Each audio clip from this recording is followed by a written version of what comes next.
এই ভোট দেওয়ার জন্য প্রবাসীরা মুখেই আছে, প্রবাসীরা ভোট দিতে চায়। অনেক প্রবাসী বন্ধুরা আমাদেরকে বলেছে দেশে ভালো ইলেকশন হলে ইলেকশনকে সেলিব্রেট করার জন্য পরিবার নিয়ে বাড়ি ফিরবে, যারা 15 বছরও বাড়ি ফিরে নাই। সেরকম উদযাপনের নির্বাচন যদি করতে চান তাহলে এই সকল মানুষকে নিতে হবে। তাহলে কি করতে হবে? সেই নির্বাচনের আগে আপনাকে নির্বাচনের রোডম্যাপ ঠিক করতে হবে। পুলিশ, আর্মি তারা প্রত্যেকটা কেন্দ্র সঠিকভাবে পাহারা দিতে পারবে কিনা, কেউ ভোট দিতে গেলে তার ভোটটা চেক করে কোন মার্কায় দিচ্ছে সেটা নিশ্চিত করতে পারবে কিনা। সুতরাং নির্বাচনের সংস্কার করতে হবে। অনেকে বলে এই বর্তমান নির্বাচন কমিশন সরাই ফেলেন। শুধু কমিশন সরাই ফেললে কিছু হবে না, আমল পরিবর্তন করতে হবে।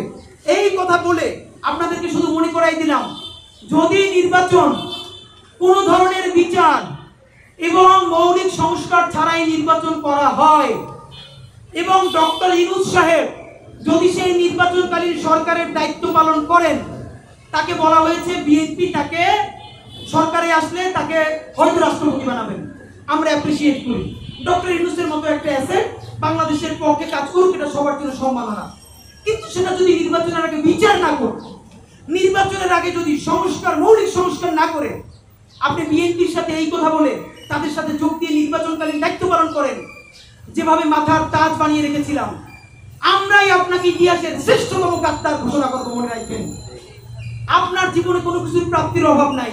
তরুণদের কাছ থেকে, শহীদদের মায়েদের কাছ থেকে, শহীদদের সন্তানের কাছ থেকে জুলাইয়ের গাদ্দার হিসেবে বিবেচিত হয়ে কবরে যাইয়েন না। আল্লাহর ওয়াস্তে আপনার হাতে পায়ে ধরে হোক।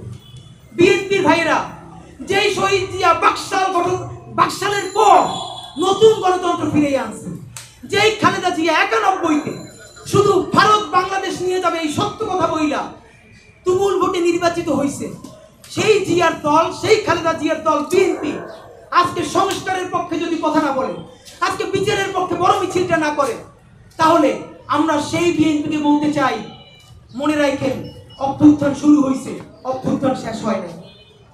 দায়িত্ব নিয়ে বলি, ছোট মানুষ হিসাবে বেঁচে থাকবো কিনা জানি না, যদি বিচার না করে, মৌলিক সংস্কার না করে নির্বাচন করে ফেলা হয়, মনে রাখেন আগামী 3 বছর, 5 বছর বা 10 বছর সামটাইম, যে কোনো একটা সময় দেশে চূড়ান্ত একটা গণ অভ্যুত্থান হবে।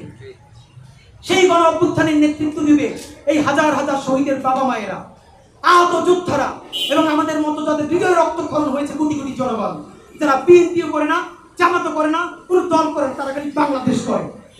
আর আমার আফসোস, সেই প্রতিরোধটা যদি শহীদ জিয়ার দল এবং খালেদা জিয়ার দল বিএনপি যদি জনতার প্রতিরোধের মুখে পড়ে, আমাদের আফসোসের শেষ নাই।